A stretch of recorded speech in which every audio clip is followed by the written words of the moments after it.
On September 15th, 1952, CBS television broadcast an episode of its smash comedy hit, I Love Lucy.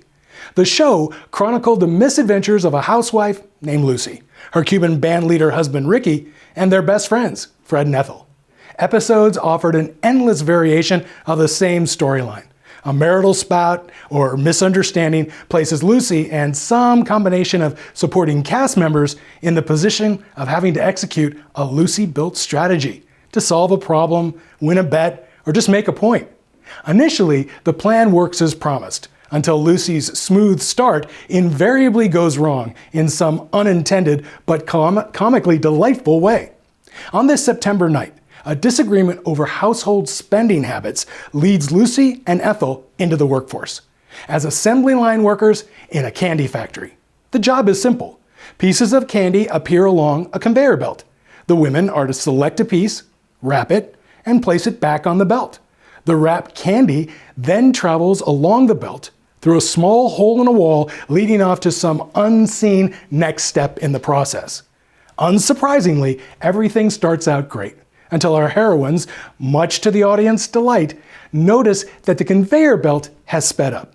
Responding as any good strategist would, Lucy adjusts her strategy to meet this new challenge.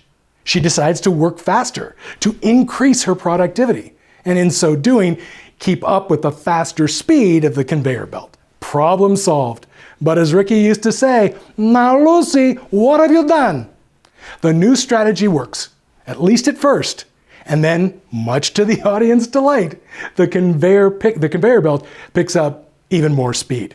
The cycle plays through again and again, and each time Lucy employs stopgap measures to address each new challenge. Lucy's changed responses become progressively less effective, less rational, and funnier. She tries eliminating the candy by just putting it aside to deal with later.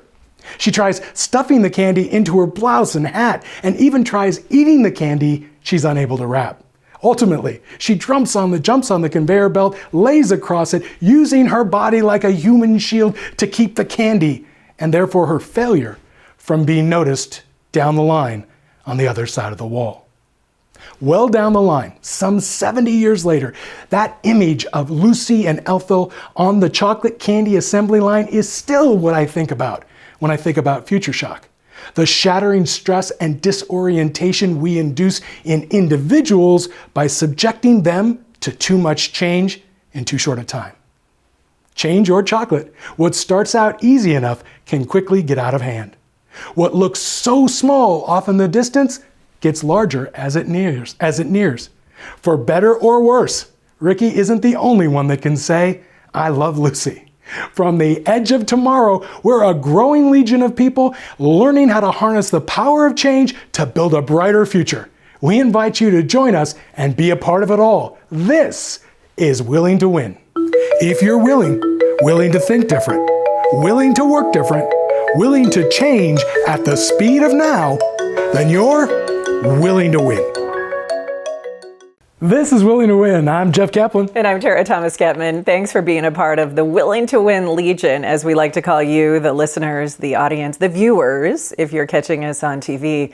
We are so excited because our topics for each mini season are complex, but from research, experience, and a lot of fun that we have finding anecdotal evidence, it's topics that you could embrace and apply to your life. And so this month we are kicking off, or this season rather, strategy. And Jeff, your opening monologue, From the Edge, one point that stood out to me that totally resonated with me is the concept of we are playing a game of chicken when it comes to change. And the reason that resonated with me is because many times, especially in light of what we've been through, over the past couple of years, change can be heart-wrenching, right?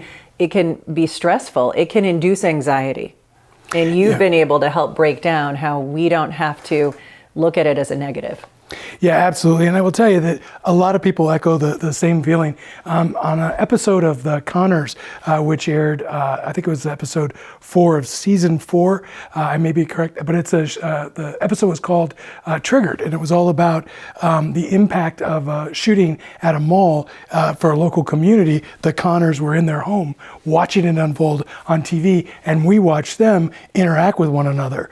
The aunt, Jackie, in the episode is so emotionally distraught that she basically collapses on the ground, and her line says something to the effect that it won't stop, right? And when you pick up your phone, it's everywhere. They won't even let you get up, off the ground. And sometimes it can feel that way, but hopefully Willing to Win, and if you're watching on a regular basis, you're starting to see the importance of this conversation because, it may be something that in the beginning people didn't understand, but it's soon to be the only conversation, right? Because there's so much change coming into our world. Absolutely. We want you to join that conversation, be a part of what we call the Legion, because we know change is inevitable.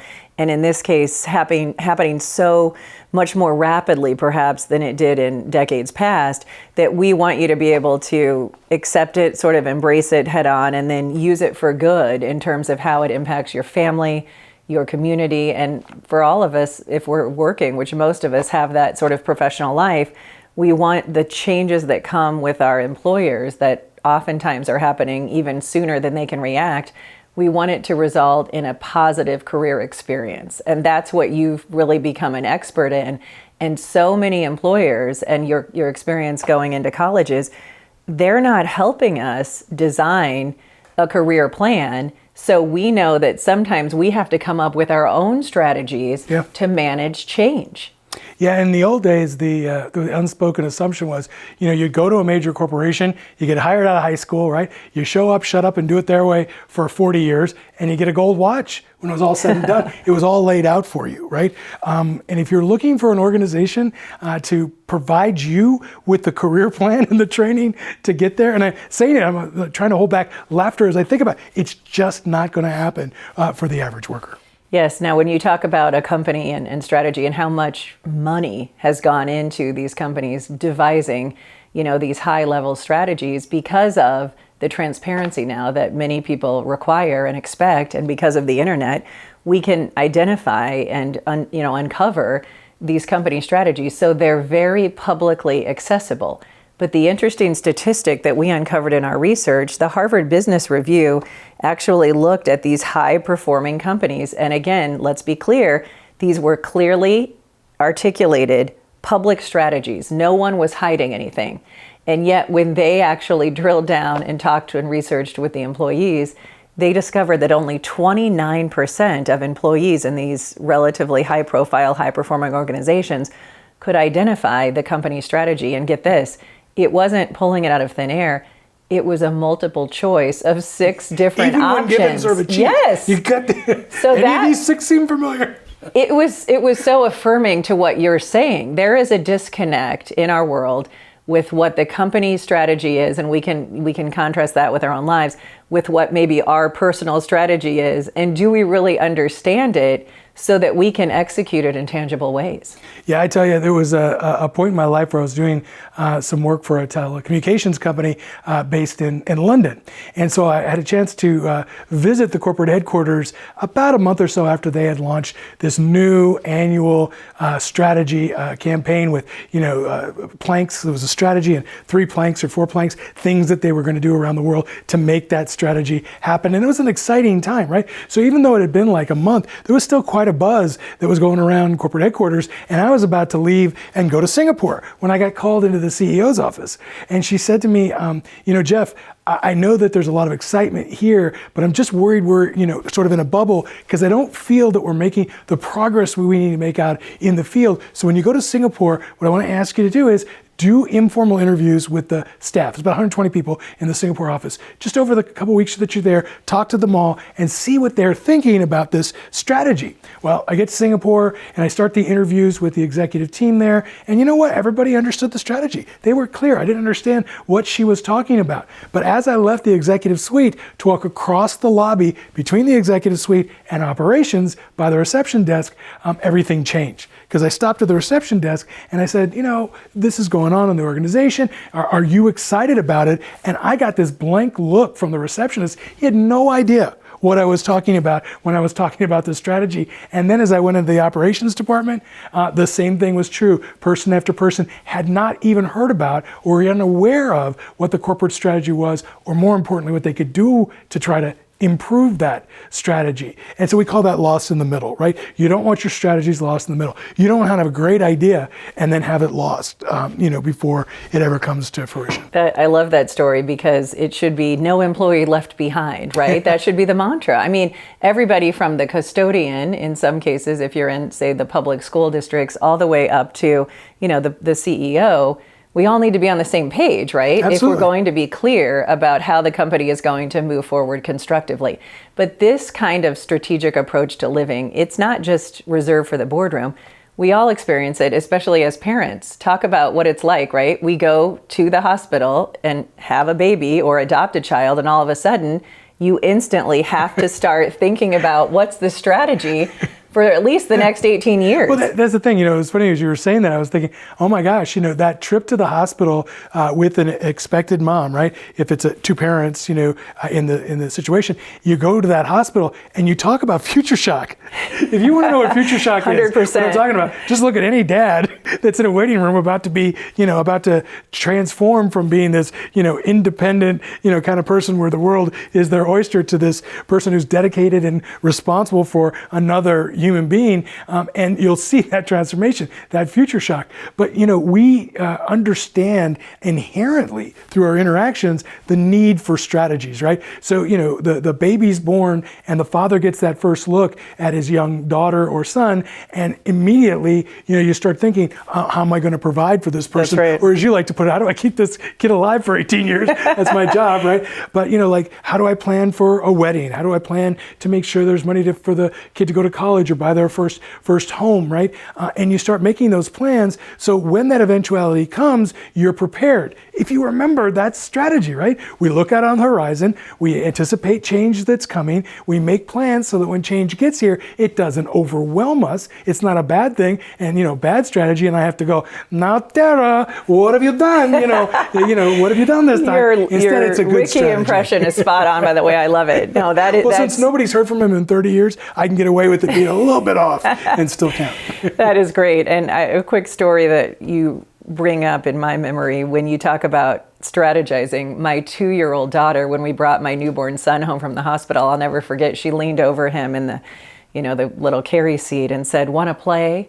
And I loved that because in her mind, she was already strategizing, how can I have a new playmate when in fact he was yet to talk or walk and was still wholly dependent, on mom and dad. So it's funny how that happens. I gotta tell you, she scared me for a second because Tara's daughter is as tall as she is. And when she said my 2-year-old daughter, I'm like, she's 2 years old. I just imagine this. She's a giant baby, right? She grew quickly.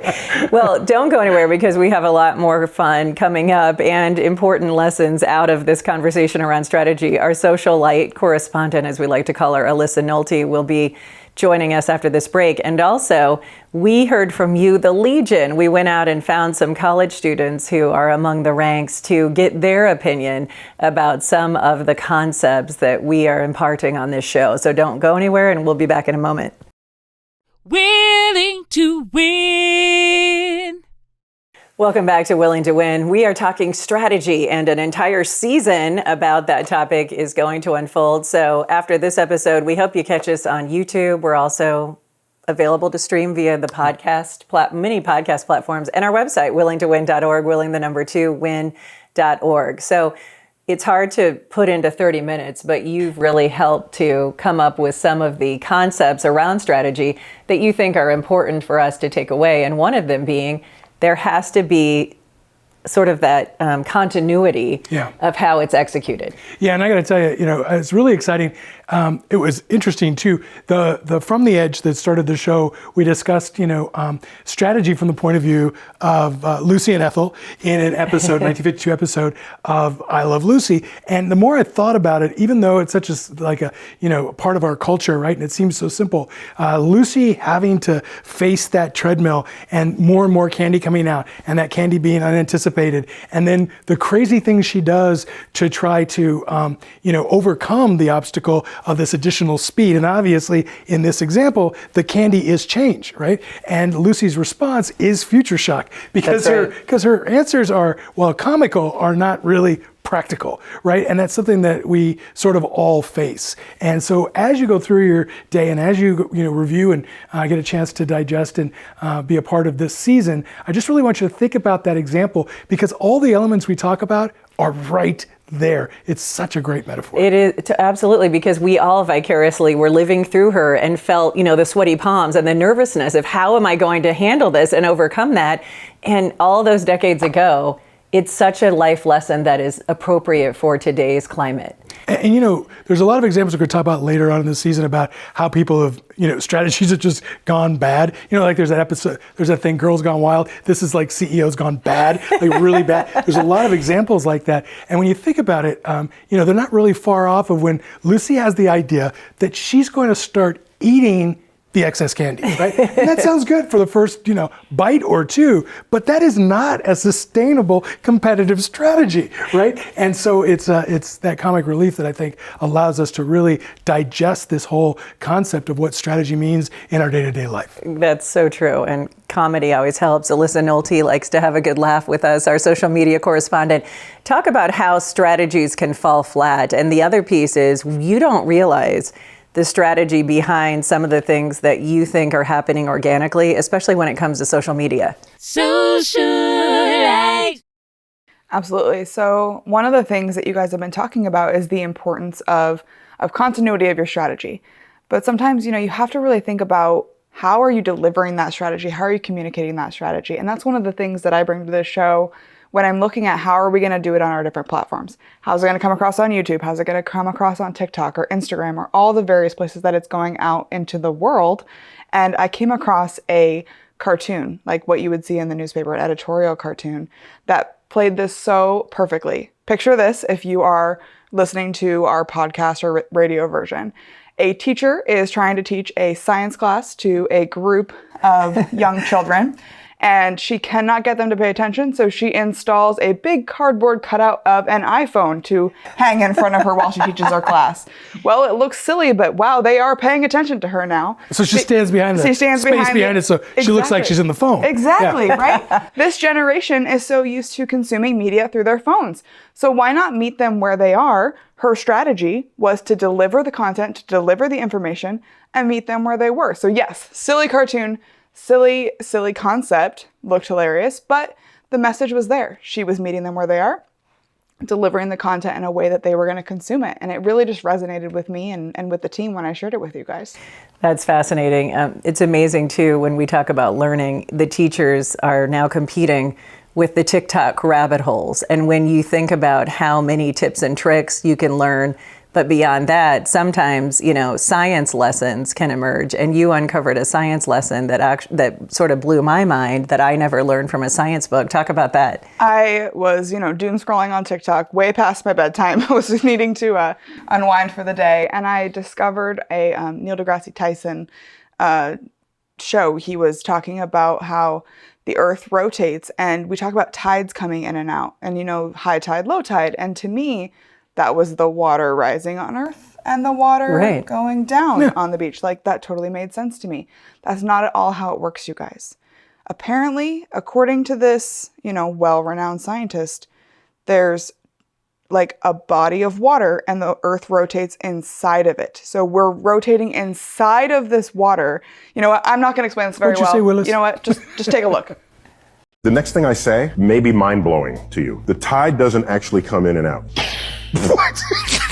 There is a bulge of water, two of them, on opposite sides of the earth, caused by the sun and the moon. And earth turns inside that bulge. When we say the water rises and falls tidally, what's happening is we are rotating into the bulge and then out of the bulge. So the bulge is already there. It's already there. And all we kind of do is pass through the Pass bulge. through, and the water gets high and it gets low. So we're stuck with language from our own perspective rather than language of what's actually happening. Simpler that way to say the water goes in and out. It's simpler to say the sun set rather than Earth rotated such that our angle of view on the stationary sun fell below our local horizon. Oh my gosh, that blew my mind. And the thing though that's sort of the hidden message is that really what we learn and digest and sort of the strategy about how you deliver curriculum, it's actually making it more challenging for teachers because of platforms like TikTok. Well, it was one of those things where I was in my kitchen and I came across that video and I out loud said, "Oh my goodness." And my husband comes running into the room asking, what's wrong with me, because my mind was so blown. But some of these teachers are actually embracing these new modes of education and integrating social media. There's teachers at our local high school who have teacher Instagrams and teacher social medias where they're actually delivering some of their educational content on their Instagram, their teacher Instagram. And they're encouraging students to send in content to be featured on the teacher Instagram. And it's a really cool way to get students engaged in the classroom because they want to be featured on the teacher's social media. It's a great example of what you talk about, and that's that environmental sensing, right? They have picked up on the fact that, hey, if I want to keep these kids engaged, I don't have to resist some of the changes and some of how we've evolved. I can embrace it and sort of take control and make it my own strategy. And that is where you come in when you tell us how we can change, the game, so to speak, by not being resistant to change, but using it for good. Some of the other topics that we're going to dive into, and we hope you continue to watch our Willing to Win season beyond the TV show, are the information, the experience, and how we communicate strategy. And I think at the end of the day, it's not, I guess, appropriate to completely tune it out, even if you're opposed to change, because in the end, you want to have a say in how it impacts you. Well, you can't. Because the change is how the world is going to operate. And I got to tell you, I really appreciate the last report that you shared, because it started to, really, because we're working with this content all the time. I hadn't really thought about it in the educational sense, because we're always trying to say, okay, this is the corporate side, which is where we sort of live, but because of the platforms we have to bring it into people's homes. And so that's always the battle. I hadn't really thought about it from an education standpoint, but really years ago, right, when I was in school, if you were bored, it either meant that either you were below average or you were above average and you needed to be put, in another class to keep you going. I got to tell you, every kid is bored. Every kid is bored. And I think that we need to figure out new ways to test the educational capacity of our youth. Because think about this, right? We know that in college, if you enter as a freshman, the vast majority of what you learn about a specific field is no longer applicable by the time you graduate, which is fine, because really what then college becomes is an opportunity to learn how to learn. And if that's what we're testing for, do we have to do it in a different way? Well, we know that when I went to school, they would give you a book, and guess what? You read the damn book, right? Excuse my French, right? You read the whole thing. Right. Week 1 was chapter 1. Guess what week 2 is going to be? It's going to be chapter 2. Not now, right? Instead, it's 3 pages of this, 2 pages of this. Watch this video. And they put together these curated things, right? But when I sit here and I talk to my son, who's like literally one of the smartest people I have ever met, we'll be talking about something like the Peloponnesian War, and he'll have the details right there. Why? Because he surfs all the sites, to do with history. But when I look at his report card on a particular topic, it's not always A's. It's not straight A's. It just doesn't motivate him to do that when it's a single topic. He wants to see how one thing connects to another thing, and then it gives him a point of view. And the thing is, I think that's going to change the worldviews that our kids have. Definitely. And if we change the worldviews, then we're going to change the world, and we better keep up. Absolutely, and hopefully we can change it for good. They'll have a positive impact on figuring things out with new strategies that mom and dad and grandma and grandpa weren't able to apply because at the time we didn't have the information. Because but imagine taking like an Instagram test. Your test today is on Instagram. Find 3 things on Instagram that do this. That seems more like what it'll end up being. I guarantee all of us can say our children would ace the TikTok and Snapchat exams, right? Amen. Jeff, one thing you just said that struck me is think about our definitions of success. You just said he is an expert in this one topic and how it all connects, but his report card doesn't reflect all A's. What does that mean for strategy if we don't have clear definitions of success in advance? What does that mean for us? Absolutely. No, that's a great point, because how are we failing our kids then if we're judging them on benchmarks that aren't realistic or no longer apply to the shifting environment? Well, I know that we're getting toward the end of the show, but I will tell you, your report has definitely sparked some thought here, and we need to revisit this as a team and really start to examine, how the changes in our environment, the willing to win conversation, applies to education and our kids. Because it's not just about protecting ourselves and building our own lives, it's being that parent who's scared when they become a parent and creating strategies to make sure our kids are not only educated, but then have the opportunities to match their interests to create opportunities in their own life. It'll be an interesting conversation. Absolutely. If you're just joining us, this is Willing to Win. Willingtowin.org is our website, willing2win.org, so you can check out this content and more. And some of our previous seasons have covered topics like leadership and the ever evolving topic of change that is woven into all of our content. We had an opportunity to send out some of our team to catch up with college students and hear how they are adapting to change, sometimes better than older generations. So we'll be right back to hear more. Join the Legion. Welcome back to Willing to Win. I'm Tara Thomas-Gettman. And I'm Jeff Kaplan.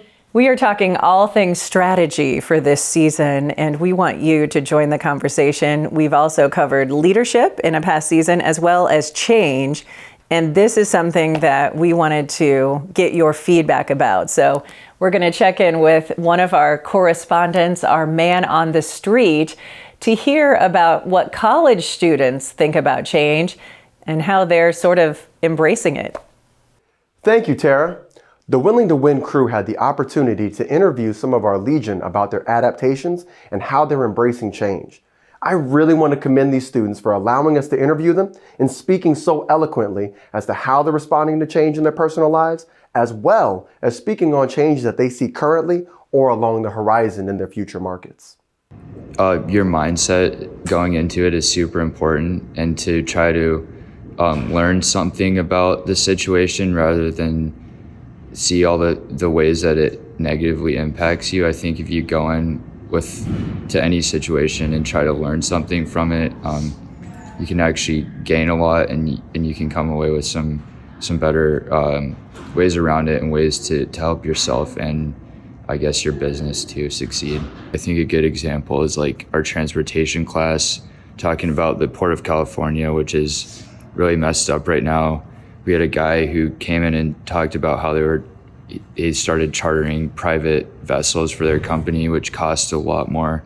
But in the end, they valued the customer service highly enough to where they were willing to take that hit on their bottom line. Just living on my own and not having my parents around to tell me what to do, I guess. How have you handled that? What's your advice for other incoming freshmen? Just kind of take your time, realize what you're comfortable with and what you're not, and just keep trying at things.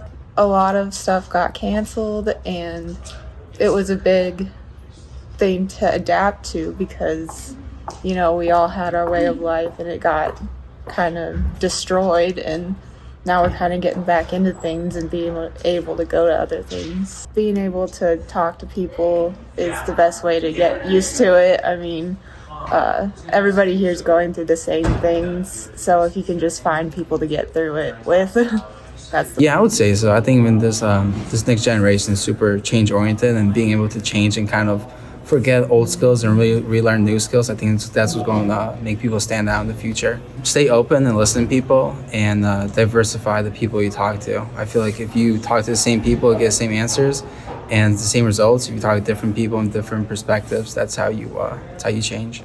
believe in yourself, believe in your mind, take it slowly, okay? Like, trust the process as it goes along. I just face the challenges that are given to me. Anything that is thrown my way, whether it's obstacles or anything, I am quickly able to adapt and just kind of realize that everything is happening for a reason. And I think that's just a really nice way to just get through these, as COVID per se, we're going through it and now we just have to kind of overcome it and just take it day by day. I have to say that hearing from those students gives me hope for the future, because what an intelligent and articulate group. Yeah, I love working. It's ever since I graduated from college, I've been looking for ways to get back, right? But it's so great to hear from students because of their fresh perspective. And it's also great that our companies had a Lift Innovate, which is our day job when we're not doing this, right? Is really focused in on helping educational institutions, sort of come to grips with all these new tools and technologies. And one of the things we talk about on Willing to Win is how change, oftentimes a change will come and you'll address that change, but the implications, the outcomes of it will just go in places you hadn't even imagined. So we had an opportunity to work with the great folks at the UMBC, the University of Maryland, Baltimore County, which is just an amazing group of folks. And we were helping them try to cope with the fact that they needed to do student registration in the midst of a pandemic, which means they had to do it virtually. And our focus, success for us at that time, was to make sure that people would go through this registration process, which to UMBC had always been sort of this badge of honor. It's because they have one of the best processes in the country with really high satisfaction rates, is to do it somewhat close, virtually to what the experience was on the ground. And we were not only able to do that, we were able to get higher satisfaction rates, the highest in the history of the university. But even more than that, what we found out, and what's more satisfying to me than even meeting that objective, was when we looked at the other things that came from that, we realized that registration suddenly became more equitable. They have a large population of students that come from other countries. They usually can't get there early in the summer to do a physical registration when it first opens, so they would be coming in on the last few days, and the last 2 days, you don't get the best classes, and all your classes are at 8 o'clock in the morning. Absolutely. Because no student wants an 8 o'clock in the morning class. So that students that didn't have money necessarily to be able to travel from another state to do that, or working adults trying to go back to school that couldn't make that, could now adjust that to their schedule. And the interesting thing was they were very concerned initially about virtualization of registration appointments being private, right? Maintaining that privacy. Well, they say in the old environment, people were talking, you could hear, doors were open, you could hear over the next cubicle, you could hear other people's information, and it wasn't that way virtually. So we get all of these outcomes that then lead us to construct a new environment, and then guess what? We're living in a whole new reality, which is what happens every day now. It's so true. It's an unintended consequence that forced change for good.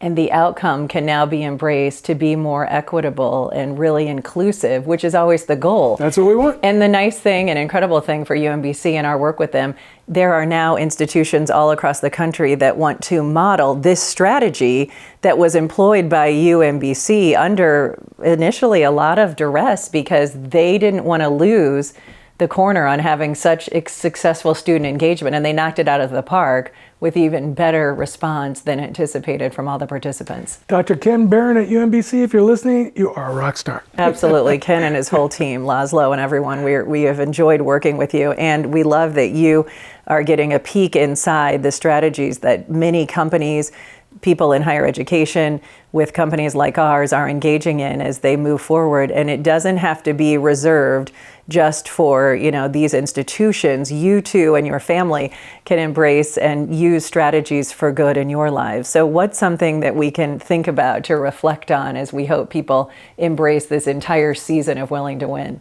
Yeah, as we start to do this, exploration of strategy, just take a breath and just think about strategy simply, right? What is a goal that I have in the future that I need to create a plan for now that involves galvanizing the help and support of others, whether it's my family, team, whatever the circumstance may be. What is that strategy? What is that topic that I need to create a strategy for? And then have that in your mind as we go through the next 5 shows videos so that you can see how you can apply some of the very things we're talking about here to make sure that strategy not only comes off, but delivers the outcome that you desire.